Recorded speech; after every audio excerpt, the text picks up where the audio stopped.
मेरे साथ आओ आप।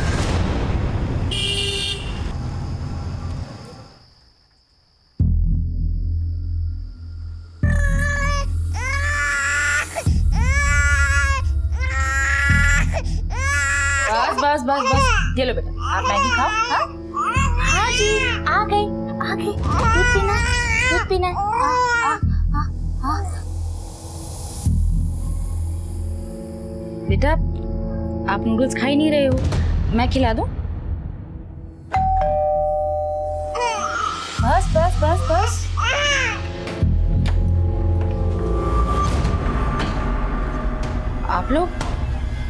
आप लोग यहाँ कैसे?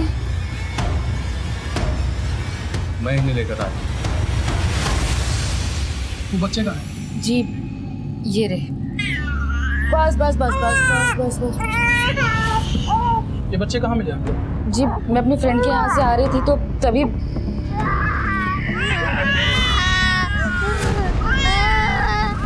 सर मैंने बहुत आवाज दी, लेकिन फिर क्या करती, बारिश होने वाली थी, मैं भी भीगती और बच्चे भी भीग जाते, इसीलिए यहाँ ले आई। सोचा पहले कुछ खिला दूं, फिर आपको फोन करने ही वाली थी मैं। आप तो खिला दिया ना।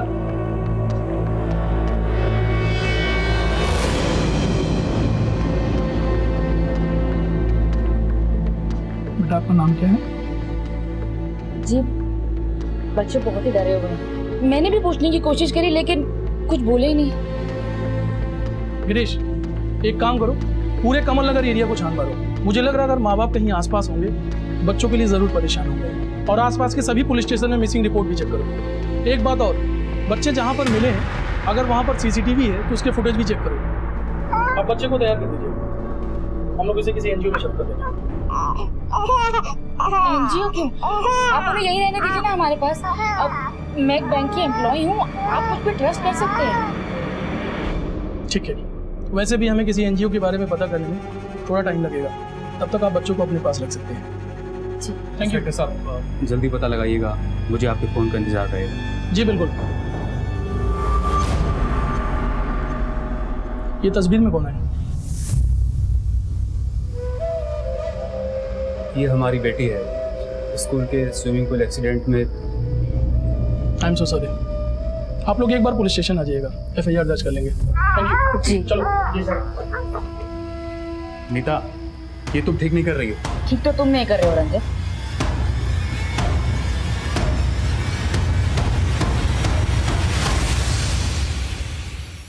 इन दोनों फोटो को जेरॉक्स करा के सारे शहर में पूछ लो। एक्सक्यूज मी सर, बच्चों के पेरेंट्स के बारे में कोई इन्फॉर्मेशन मिली? नहीं सर, अभी तक कुछ भी पता नहीं चल पाया। बच्चे नीता अवस्थी के घर पर है। हम एनजीओ से भी पता कर रहे हैं लेकिन उसमें थोड़ा टाइम लगेगा, इसीलिए फिलहाल बच्चों को उनके घर पर ही छोड़ दिया सर। बच्चे वहाँ पर काफ़ी कंफर्टेबल है और फैमिली भी काफ़ी भरोसेमंद है सर। ठीक है, सभी पुलिस स्टेशन से अपडेट लेते रहो और स्टेट के सभी पुलिस स्टेशन से कांटेक्ट करो। हो सकता है ये लोग कहीं बाहर से आए, लेकिन इतने छोटे बच्चों को लावारिसों की तरह छोड़कर माँ बाप क्यों चलते?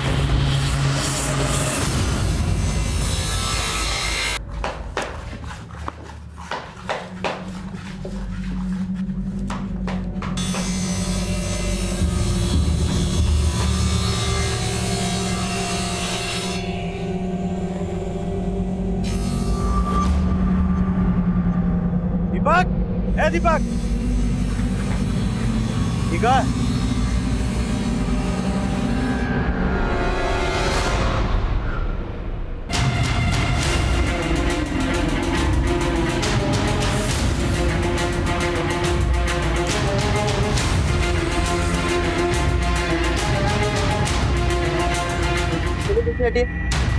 पीछे हो जाइए।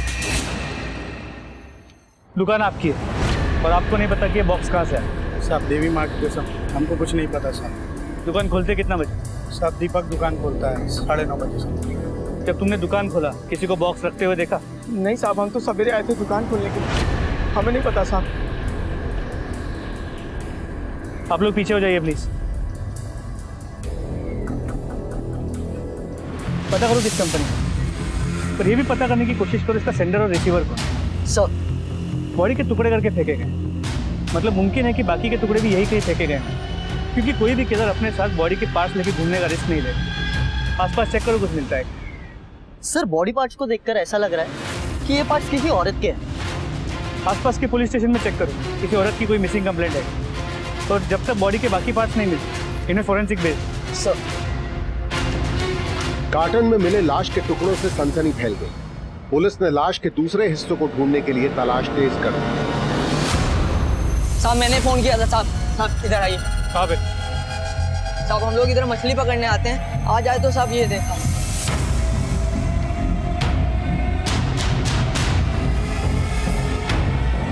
इस कार्टन को बाहर निकाल।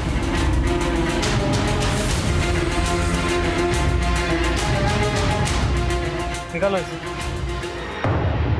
लगता है उसी बॉडी का टुकड़ा है जिसके टुकड़े हमें कल उस कारपेंटर के शॉप में मिले थे। सर लेकिन सिर नहीं मिला। जब तक सिर नहीं मिलता बॉडी पहचानना मुश्किल है।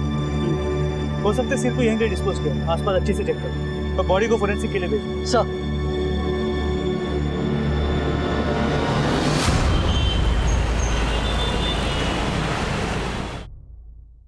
हमारी बेटी रीमा की खबर मिली साहब? देखिए, हमने आपकी बेटी की तस्वीर हर जगह भेजी है, अभी तक कोई इन्फॉर्मेशन नहीं मिली है। हो सकता है वो अपनी प्रेमी के साथ भागी है। हमारे बेटे ऐसे नहीं है साहब।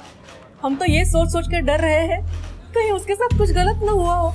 देखिए, हम पूरी कोशिश कर रहे हैं, जैसे इन्फॉर्मेशन मिलेगी वैसे हम खबर करेंगे आपको। ठीक है, आप लोग जा सकते हैं।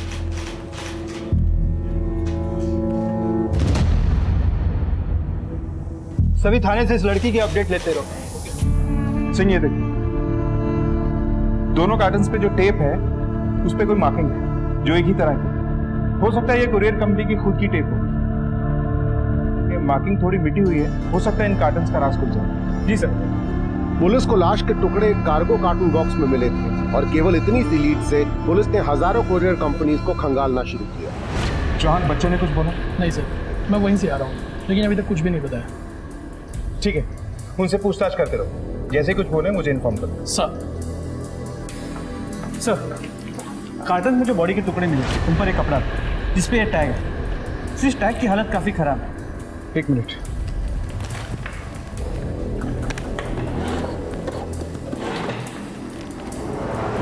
SHEEIA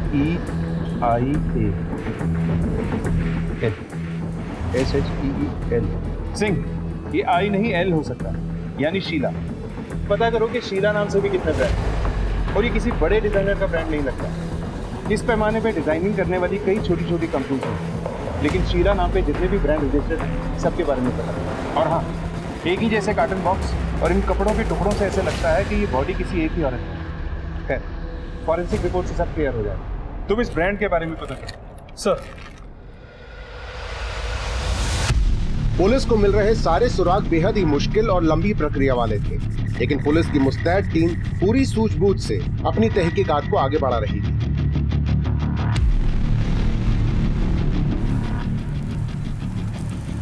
जी हाँ, ये लेबल तो हमारा ही है और ये गारमेंट हम बहुत लोगों को सप्लाई करते हैं।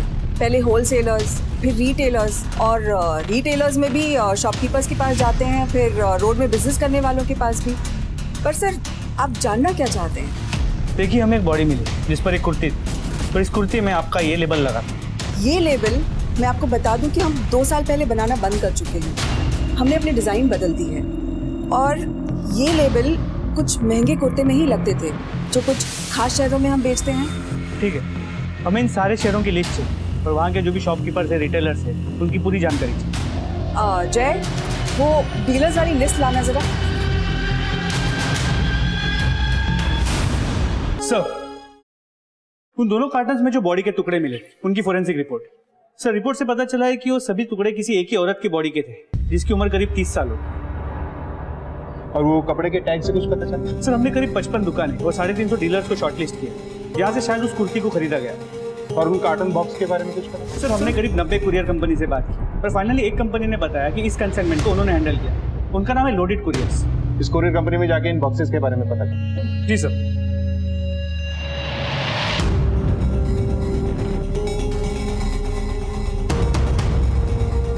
सर, ये नंबर उस कंसाइनमेंट का है जो यूएई से आया था।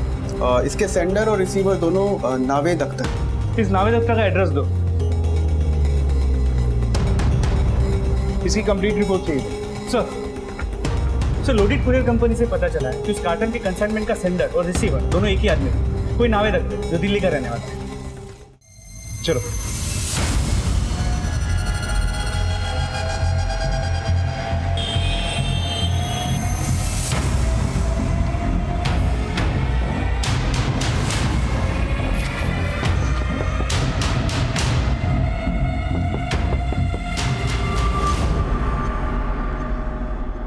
जी कहिए सर। इस कार्टन को पहचानते हैं? हाँ सर, इन कार्टन्स में हमारा सामान आया था। कहाँ से? दुबई से। सर हम लोग दुबई में रहते थे, कुछ ही दिन पहले हम इंडिया वापस आ गए। कितने कार्टन थे ये? I think 12। नहीं सर, 12 नहीं, 14 कार्टून थे। हाँ सर 14 थे। लेकिन अभी तो तुमने कहा 12 थे। सर क्या है ना कि याद नहीं रहा। वैसे पैकिंग की सारी जिम्मेदारी इन्होंने संभाल रखी थी, मैं तो अपना बिजनेस रैप अप करने में मशगूल था सर। क्या बिजनेस था तुम्हारा? ट्रेडिंग कमीशन का। इन कार्टन्स का क्या किया आपने? दिखाइए हमें। ये रहे सर। ये तो सिर्फ 8 है, अपने 14 गए। खाली कार्टन्स थे सर, होंगे कहीं यहाँ वहाँ। यहाँ वहां तो हुए हैं, लेकिन लाश के टुकड़ों के साथ। अब अपने दिमाग पे भरपूर जोर डाल के हमें बताओ कि वो कार्टन्स कहाँ हैं, या फिर लॉकअप में ले जाके याद दिलाने में मदद करें हम तुम्हारी। याद आया सर, हमने कुछ कार्टन्स हमारी काम वाली बाई को दिए। उसने कहा था कि उसे घर का सामान रखने के लिए जरूरत है। उसका नाम और एड्रेस है ना सर? सबका नाम, एड्रेस, फोन नंबर सब लेकर रखा है। ये पास ही में 4 मकान छोड़ के रहती है। अनुज, इस एड्रेस पे जाके वेरीफाई करो। सर इन सालों से यहाँ रह रहे हैं, अल्लाह के करम से कभी पुलिस नहीं आई घर। पता नहीं मैडम ने क्या कर दिया। साहब मेरे पास सामान रखने के लिए सूटकेस नहीं था, इसलिए मेम साहब से ये बक्से मांग लिए। ये तो 3 बक्से हो, बाकी के 3 का? मेम साहब ने तो मुझे ये 3 बक्से दिए। तुम्हारी मेम साहब नहीं कहा, सारे बक्से तुम्हारे पास। अल्लाह खैर करे साहब, हमारे पास बस 3 ही बक्से हैं। मेम साहब झूठ बोल रही है। आपके 14 कार्टन्स में से 8 आप ही के घर पे, 3 आपकी नौकरानी के, बचे हुए 3 का है। बोलो। मैं बताता हूँ। 3 कार्टन्स में तुमने बॉडी को ठिकाने लगाया था, जिनमें से 2 हमें मिल चुके हैं। अब बताओ। हाँ सर याद है सर, दुबई से इंडिया पहले मैं आया था और 1 हफ्ते बाद मन्नत आई थी। और यहाँ आने के बाद मानेसर में मेरा एक पुराना मकान है सर। उस मकान में कुछ पुराना सामान और ना इस्तेमाल होने वाला सामान उन्हीं कार्टून्स में पैक करके रखा।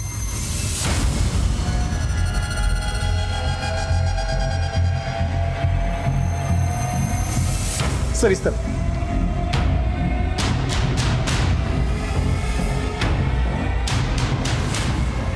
यहाँ तो ताला लगा है। चाबी है मेरे पास सर। खोलो।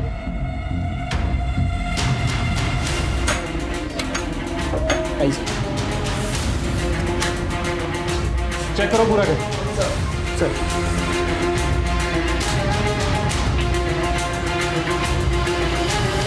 सर यही सब सामान कार्टून्स में रखा था। सामान तो ही पड़ा है, कार्टून्स ही नजर नहीं आया। सर अंदर कुछ नहीं मिला।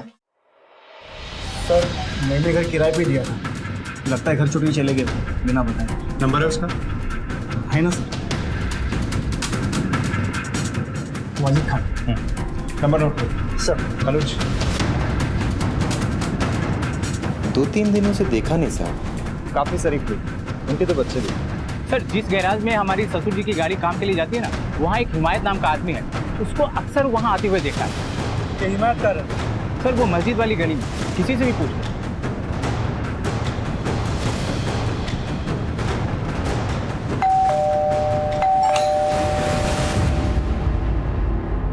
जी कहिए। पुलिस। और साहब बात क्या है? मतलब वाजिद को जानते हो? जानता हूँ, मतलब साहब मेरा भाई है, सगा भाई है। कहाँ है वो? अपने घर पे होगा, और कहाँ होगा साहब? वो घर पे नहीं। तो सर उसकी बीवी होगी घर पे, उससे पूछिए कहाँ है। घर पे ताला बंद है और दोनों के फोन भी बंद है। हम जानना चाहते हैं वो लोग हैं कहाँ। मेरा एक बड़ा भाई है इम्तियाज साहब, मैं उससे फोन करके पूछता हूँ कि शायद उसे मालूम हो साहब। वाजिद या जोया, दोनों में से कोई भी तुमसे कांटेक्ट करे तुरंत हमें बताना। जी साहब।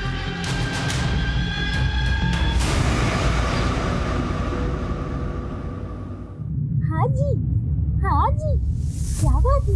हाँ ये मम्मा वाली किसी है ना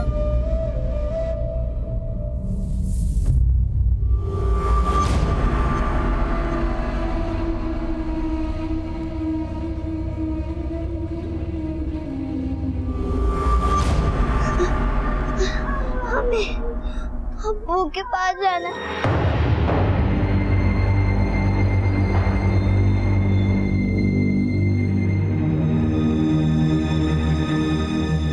किसके पास जाना है बेटा? हमें अब्बू के पास जाना है। आपकी मम्मी मतलब अम्मी कहाँ है? अम्मी अब्बू को लेके चली गई। ये तो मैं पुलिस को इन्फॉर्म करता हूँ। सर, अभी अभी नीता अवस्थी के पति रंजन का फोन आया था। उसने कहा कि बच्चे ने ये बोला कि उसे अब्बू और अम्मी के पास जाना है। अब्बू? इसका मतलब ये बच्चे किसी मुस्लिम फैमिली से। और कोई इन्फॉर्मेशन? नहीं सर। सिंह, तुम दोनों जाओ, बच्चों से पूछताछ करो, शायद इनकी फैमिली के बारे में कोई लीड। सर।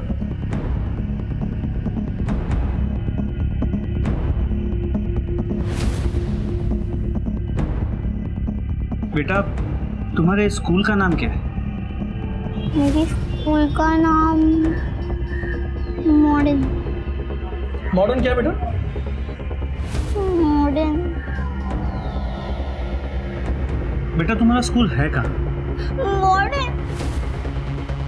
बेटा तुम्हें वहाँ बस स्टॉप पे छोड़ा किसने था, अब्बू ने या अम्मी? अब्बू ने। तो जब तुम्हें वहाँ अब्बू ने छोड़ा, उन्होंने तुमसे कुछ कहा था? ये कहा था कि वो तुम्हें लेने आएंगे? सर रहने दीजिए ना, वो परेशान हो रहा है। Madam please. बेटा तुम्हारे अब्बू ने क्या कहा था? उन्होंने कहा था कि परी का ख्याल रखें और कोई लेने के लिए आ जाए तो उसके साथ चले जाना।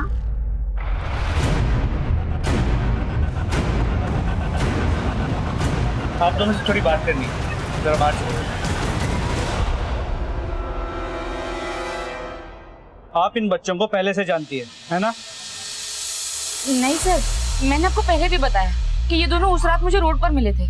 फिर वो बच्चा ये क्यों कह रहा है कि उसके अब्बू ने कहा था उसे बस स्टॉप पे लेने कोई आएगा और उसके साथ चले जाना? मुझे नहीं पता था, हो सकता है सच में इन्हें कोई लेने आने वाला हो। लेकिन ये भी हो सकता है उन्हें लेने आप ही जाने वाली थी और उसके अब्बू ने आपको पहले से बता दिया। ये क्या बकवास है सर, मैं किसी को नहीं जानती। देखिए हमने आपके बारे में सब कुछ पता कर लिया। आपके बच्चे के गुजर जाने के बाद आप एक दूसरा बच्चा चाहती थी, है ना? हर औरत चाहती है सर। लेकिन अब आप मेडिकली मां नहीं बन सकते, ये बात भी सच है। जी सच है। तो फिर ये हो सकता है कि आप ही ने इन बच्चों को खरीद लिया या फिर किडनैप कर लिया। ये क्या बकवास कर रहे हैं आप? सलामत एनजीओ को कॉन्टेक्ट करो। सर बच्चों की कस्टडी ले लो। सर प्लीज उन्हें मुझसे अलग मत कीजिए।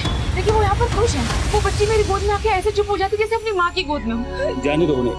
यहाँ गुरुग्राम में जितने भी स्कूल के नाम में मॉडर्न आता है, वहाँ जाके इन बच्चों के बारे में पूछताछ करो, पता करने की कोशिश करो उनके माँ बाप का नाम क्या है और उनका एड्रेस क्या है। सर कोई लीड नहीं मिला। अब तक इस केस में हम किसी भी नतीजे पे नहीं पहुंच पाए। सिंह, इस केस को सॉल्व करने के लिए हमें वाजिद और जोया की हिस्ट्री को खंगालना होगा। वाजिद के भाइयों को एक बार फिर से बुलाओ, उनसे दोबारा से पूछताछ करते। सर साहब मेरी फैमिली है, बेगम है, एक बच्चा है। और साहब हम लोग महीने 2 महीने में एक बार ही मिलते हैं। रहते गुरुग्राम में ही है पर घर बहुत दूर दूर है तो आना जाना कम ही होता है। काम कहाँ करता है? फिलहाल तो कोई काम नहीं है साहब उसके पास, बेकार ही था वो। देखिए वाजिद के घर से 3 बक्से गायब हुए थे, उनमें से 2 में हमें एक औरत की कटी हुई लाश मिली। हम जानना चाहते हैं कि वाजिद और जोया के आपसी रिश्ते कैसे? बहुत अच्छे रिश्ते थे साहब, उन्होंने तो लव मैरिज की थी।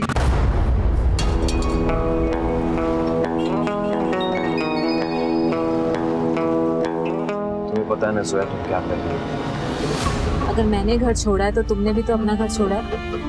हाँ जोया, लेकिन फिर भी वाजिद, अब लेकिन की कोई गुंजाइश नहीं है। तुम्हें पता है ना कि मेरे घर वाले कभी भी हम दोनों को एक्सेप्ट नहीं करेंगे।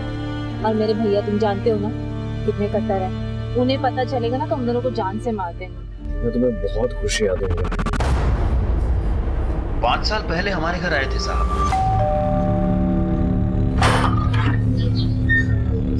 अस्सलाम वालेकुम भाईजान। अरे वालेकुम अस्सलाम वाजिद मियाँ, अचानक? बस ऐसे ही आ गया था। ये भाईजान ये जोया है, अपने ही गांव की है। हम दोनों घर से भाग कर आए।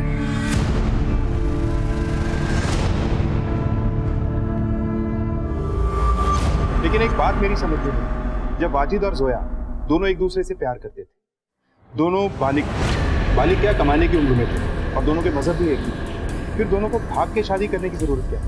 साहब आपकी बात बिल्कुल सही है, लेकिन जोया ने मुझे खुद बताया था कि वो हिंदू धर्म से है। भाभी मुझे आपसे कुछ बात करनी है। हाँ बोलो। भाभी मैं आप लोगों के धर्म की नहीं हूँ। मेरा नाम जोया नहीं स्वर्णा है। भाभी मेरे भैया और पापा इस रिश्ते के लिए कभी नहीं मानते। अगर उन्हें जरा सी भी भनक लगती कि मैं किसी और धर्म के लड़के के साथ प्यार करती हूँ तो वो मुझे जान से मार देते और इन्हें भी। इसलिए हम दोनों भाग कर आए। अच्छा, जोया के बाप और भाई कभी आप लोगों के घर में आए या उस घर में जहाँ वाजिद और जोया रहते थे? नहीं साहब, यहाँ तो कभी नहीं आए, पर जोया मायके जाने की जिद किया करती थी बार बार। रिश्ते ऐसे थोड़ी टूट जाते हैं साहब। आप लोगों ने आखिरी बार उन दोनों को कब देखा? साहब जोया कुछ दिन पहले घर आई थी। भाभी इसमें मैंने बच्चों का सारा सामान रख दिया है, मैं कल बच्चों को ले जाऊंगी अपने साथ। जोया क्या बात है, तुम इतनी उदास क्यों लग रही हो? सब ठीक तो है ना? नहीं भाभी कुछ भी ठीक नहीं है।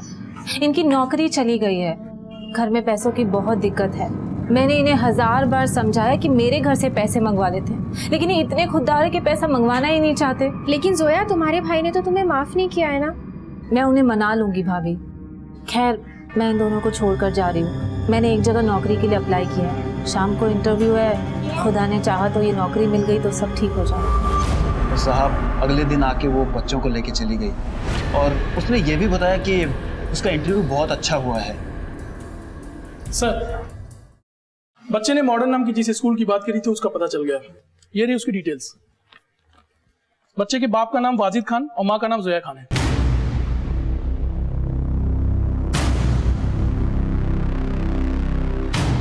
फोटोग्राफ दिखाओ। सर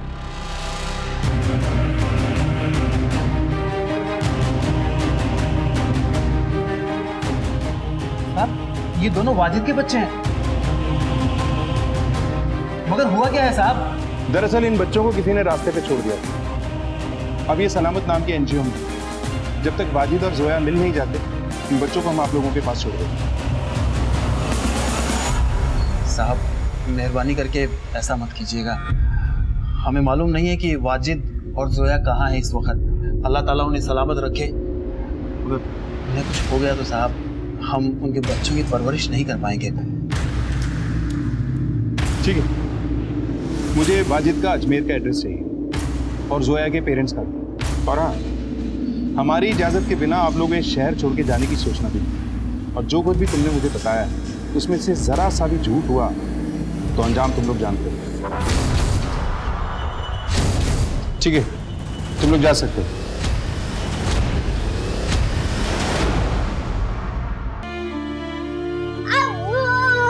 मेरा बेटा पायलट बनेगा, पायलट। हाँ मैं पायलट बनूंगा और उड़ूंगा। अच्छा कैसे?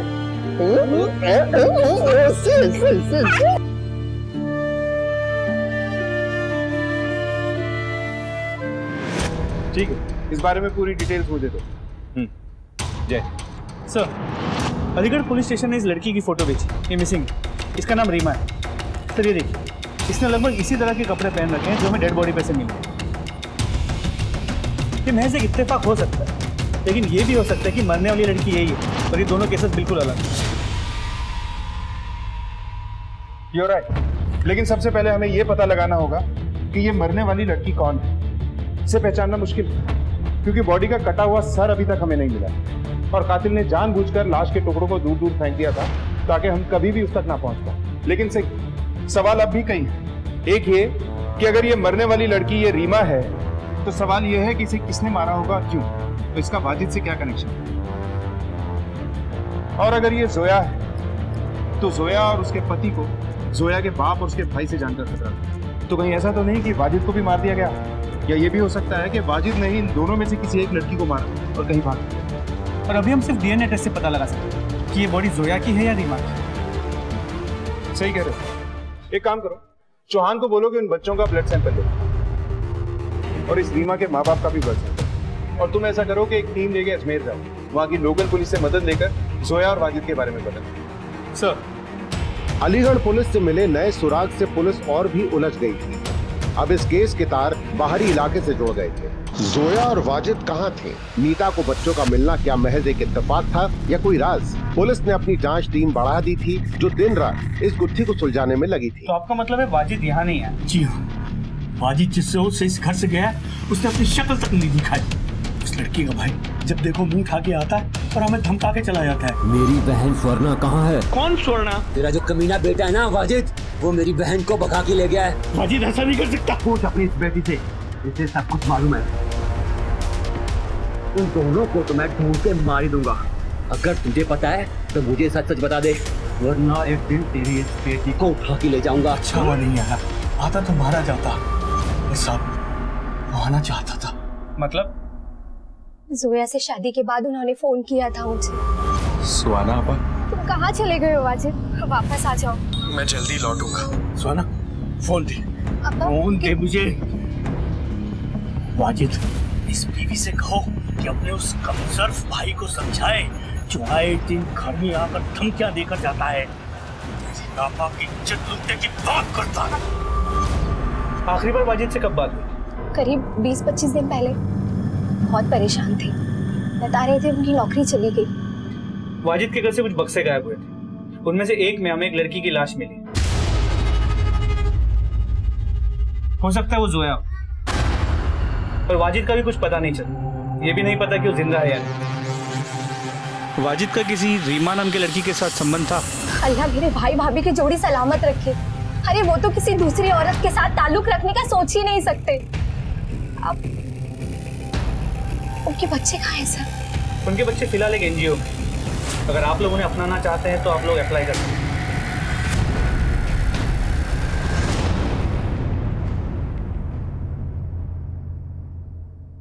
देखिए साहब, न तो हम ये जानते हैं कि वो लड़की कहाँ है और न ही हम जानना चाहते हैं। आपकी स्वर्णा से आखिरी बार बात कब हुई थी? 5 साल पहले, जब वो इस घर की बेटी थी और मेरी बहन थी। उसके बाद कभी उसने कॉल नहीं किया। हमें आपके ब्लड सैंपल चाहिए। क्यों? हमें एक लड़की की लाश मिली जिसका सिर नहीं, पर हमें उसकी शिनाख्त करने में मुश्किल हो रही है। तो हम डीएनए मैचिंग करके देखना चाहते हैं कि क्या वो लड़की स्वर्णा है। हमारी बदकिस्मती है कि उसकी रगों में भी हमारा ही खून दौड़ रहा है। मैं भगवान से मानूंगा कि लाश उसी की हो। सर, अजमेर में जोया और वाजिद दोनों के घर वालों से बात हुई। मुझे लगता है कि ऑनर किलिंग का केस हो सकता है, क्योंकि वाजिद के घर वालों ने बताया कि जोया और वाजिद के भाग जाने के बाद जोया के भाई राज ने वाजिद के घर वालों को कई बार धमकाया, पर यह भी कहा था कि अगर जोया और वाजिद वापस आए उन्हें मार दे। तुम ठीक है दोस्त, ये ऑनर किलिंग का मामला हो सकता है। एक काम करो, राज के कॉल रिकॉर्ड से करवाओ और गुरुग्राम में जहाँ ये वाजिद रहता है वहाँ लोगों को राज की फोटो दिखाकर पूछो क्या कभी किसी ने उसको वहाँ देखा है। सर,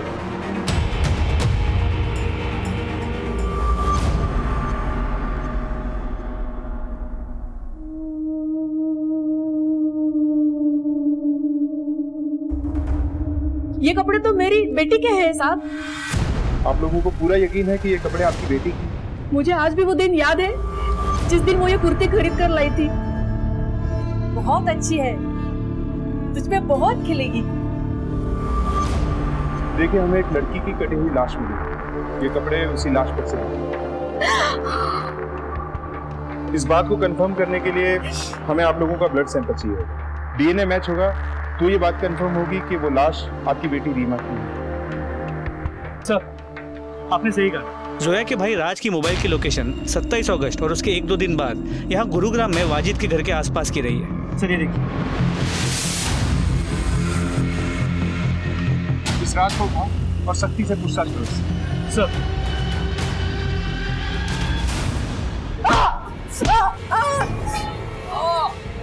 बस चल शुरुआत मैं कर दे।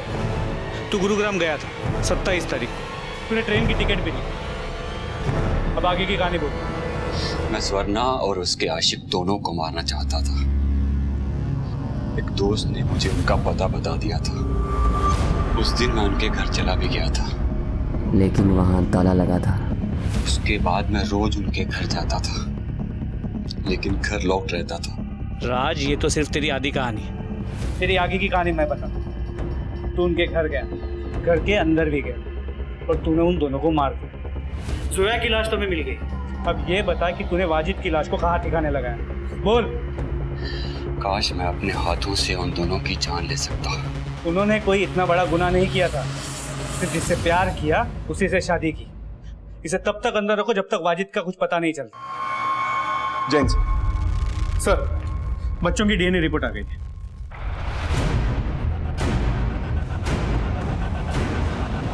सिंह, मुझे 27 अगस्त की इन तीनों की पूरी डिटेल चाहिए। कौन कहाँ था, क्या कर रहा था, किससे मिल रहा था? सर, पुलिस के हाथ कुछ अहम सुराग लग गए थे। अब उनके शक और तफ्तीश का दायरा भी सीमित हो गया था। सर, एक इंपॉर्टेंट बात पता चली। क्या? हत्या वाली रात यानी 27 अगस्त को हमें जिस जिस जगह लाश के टुकड़े मिले थे, हर उस जगह पे एक टेम्पो को देखा गया सर। हमने टेम्पो के मालिक का पता भी लगा लिया। ये रही उसकी डिटेल्स। सर, रीमा की लीड मिली। उसका फोन अभी अभी स्विच ऑन हुआ था।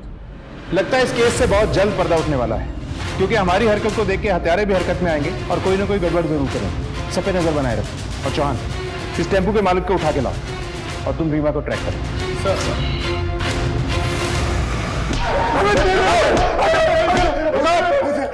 खड़े हो। अगर तुम लोगों को ये लग रहा है कि तुम्हें मारते मारते हम लोग थक जाएंगे, तो गलत फहमी है तुम्हारी। शिफ्ट बदल बदल के मारेंगे तुम लोगों को। सब बताता हूँ साहब। उस रात हिमायत मेरे घर आया। ये बहुत घबराया हुआ था साहब। सब खैरियत तो है ना? खैरियत तो नहीं भाईजान, हमें वाजिद के घर अभी निकलना होगा। ऐसी क्या जरूरत पड़ गई जो इतनी रात को तुम दोनों अपने उस भाई वाजिद के घर गए? उसकी एग्जैक्ट लोकेशन मुझे मैसेज करो। फोन सिर्फ 15 सेकंड के लिए ऑन हुआ था। एरिया बता सकता हूँ, एग्जैक्ट लोकेशन बताना मुश्किल है। तो इस एरिया में उसे ढूंढेंगे कहाँ? गाड़ी साइड में लगा दो। रीमा की फोटो लेके इस एरिया में अच्छे से पूछताछ कर। फिर क्या हुआ? मैं और हिमायत वाजिद के घर पहुंचे। वाजिद कौन है? हिमायत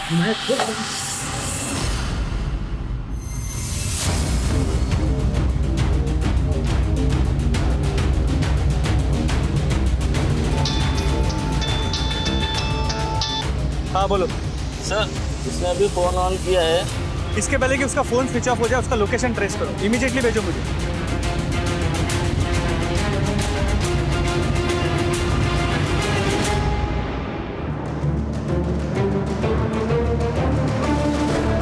सुनो,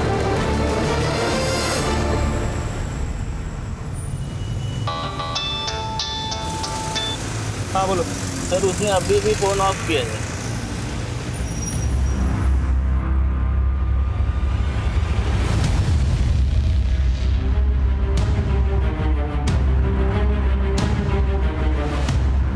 क्या किया? मेरे पास और कोई रास्ता नहीं था भाईजान।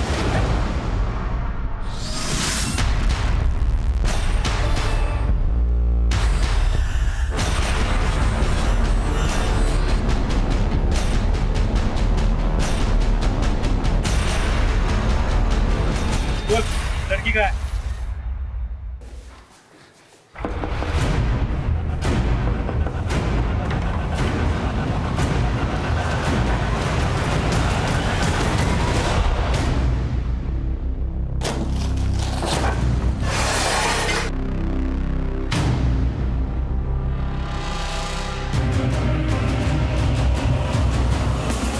साहब, लाश को ठिकाने लगाने के लिए मैंने और हिमायत ने सिर्फ वाजिद की मदद की। हमने किसी को मारा नहीं साहब। भाईजान सच कह रहे हैं। तुम लोगों ने एक मुजरिम का साथ दिया, पुलिस से बात छुपा के इन्वेस्टिगेशन को गुमराह किया। देखते जाओ तुम लोगों पे कितनी दफाई लगेगी। तब तक तुम्हारे उस लाडले भाई से पूछते हैं कि आखिर हुआ क्या था। साहब साहब साहब साहब प्लीज प्लीज प्लीज मत मारिए। चल बोल, ये सब क्यों किया, वरना उल्टा लटका के मारूंगा। सर मेरी और जोया की शादी हो गई थी, मैं उससे बहुत प्यार करता था। वो दूसरे धर्म के होने के बावजूद उसने हमारे मजहब में अपने आप को बहुत अच्छे से ढाल लिया था। उसके घर की माली हालत भी बहुत बेहतर थी हमसे। और यहाँ मैं 2 वक्त की रोटी के लिए दर दर भटक रहा था। नौकरी ढूंढ रहा था मैं, पर मिल नहीं रही थी। मैंने जोया से जो भी वादा किया था वो मैं पूरा नहीं कर पाया था, इसलिए दिन ब दिन वो गुस्सा हो रही थी मेरे ऊपर। वाजिद, सिर्फ प्यार मोहब्बत से घर नहीं चलता। घर चलाने के लिए बहुत सारी चीजें चाहिए होती है। तुम खुद तो काम नहीं करते, कम से कम मुझे तो काम करने दो। हाँ तो करो ना, मैंने कब मना किया तुम्हें? वाजिद, मैं सिर्फ अपने लिए नहीं, इस घर के बारे में सोच रही हूँ। अरे यार तो सोचो ना, जाओ प्लीज, मेरा दिमाग खराब मत करो यार। मैं दिमाग खराब कर रही हूँ? मैं दिमाग खराब करूँ कि तुमने मेरा दिमाग खराब कर रखा है? तंग आ गई हूँ मैं इस घर में। रोज रोज की किटकिट की वजह से वो मेरे दिल से उतर रही थी। एक दिन दोस्त की शादी के सिलसिले में मैं चंपारण गया, तब मैंने रीमा को पहली बार देखा था। वो पहली नजर में मुझे पसंद आ गई थी और मैं भी रीमा को पसंद आ गया। मैं इसे सब कुछ सच सच बताने वाला था, लेकिन मैं डर गया था कि अगर इसे सब कुछ सच सच बता दूं तो ये मुझे छोड़ देगी। इसलिए मैंने एक दिन इसे गुरुग्राम बुला लिया, लेकिन हम दोनों को जोया ने साथ में देख लिया और वो मुझ पर बहुत गुस्सा हुई। वाजिद,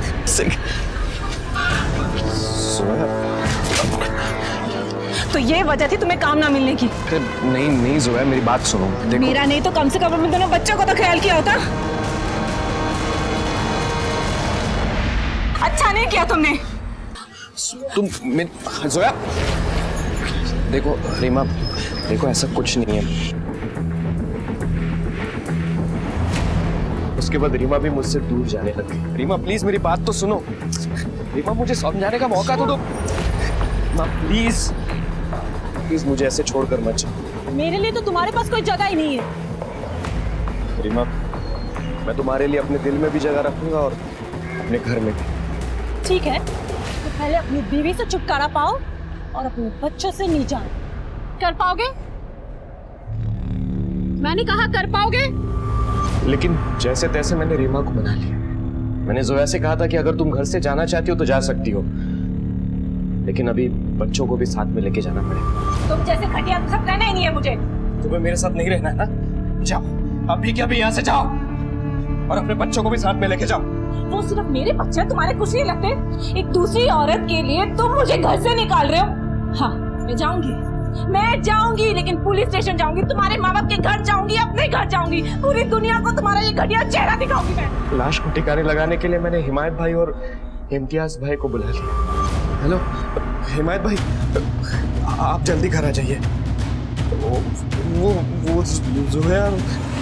सर, मैं उसे मारना नहीं चाहता था, मैं रीमा से शादी करना चाहता था। रीमा को लेकर भाइयों से पैसे लेकर कहीं दूर जाकर बसना चाहता था, लेकिन रीमा मुझे बच्चों के साथ एक्सेप्ट नहीं कर रही थी। मैं बच्चों को रास्ते में नहीं छोड़ना चाहता था, इसलिए उन्हें कमल नगर में छोड़ दिया ताकि कोई अच्छा इंसान उन्हें अपने साथ ले जाए। दूर जाकर फिक्र के मारे खड़ा रहा, उनको ऐसे ही देखता रहा। एक भली औरत के हाथ में बच्चे देखकर मैं संतुष्ट हो गया था कि बच्चे सुरक्षित हैं। दोनों लड़कियों पे एक जैसे कपड़ों की क्या पहेली है? एक्चुअली मैंने एक जैसे 2 ड्रेस लिए थे और वो दोनों को गिफ्ट किए थे। शरीर के बाकी हिस्से तो हमें मिल गए, सर नहीं मिले। कहाँ फेंका था उसे? गुरुग्राम के आगे खाई है। रीमा के साथ कब से डेरा जमाया हुआ था तुम्हें? हमें पता चला कि पुलिस हरकत में आ गई है, इसलिए हमें भागने का मौका ही नहीं मिला। सर, 2 कश्तियों में सवार होकर मैं डूब गया सर। मुझे माफ कर दीजिए, मुझसे गलती हो गई। 2 कश्तियों की सवारी तूने अपनी मर्जी से की, अपनी सुकून भरी जिंदगी को बर्बाद भी तूने खुद किया। अपनी पत्नी का खून किया, अपने बच्चों को दूसरे के हवाले कर दिया। अब चला था किसी और से प्यार जताने। एक शादीशुदा और 2 बच्चों के बाप होकर और रीमा से रिश्ता जोड़कर सिर्फ अपनी ही नहीं, तुमने कई जिंदगियां बर्बाद कर दी। अब सड़ते रहना सारी जिंदगी जेल। जो बांधने से बंधे और तोड़ने से टूट जाए उसका नाम है बंधन, और जो अपने आप बन जाए और जीवन भर ना टूटे उसका नाम है संबंध। और संबंधों में एक दूसरे के प्रति विश्वास और सम्मान है इसकी मजबूती। जहां सगे बाप ने अपने बच्चों से रिश्ते का बंधन तोड़ लिया, वहीं नीता ने उन बच्चों से हमेशा के लिए संबंध जोड़े रखने के लिए उनकी लीगल कस्टडी के लिए एप्लीकेशन दायर करती है, जो अदालत में जेर गौर है। याद रखिए, रिश्ते महज जोड़े नहीं जाते, निभाए जाते हैं।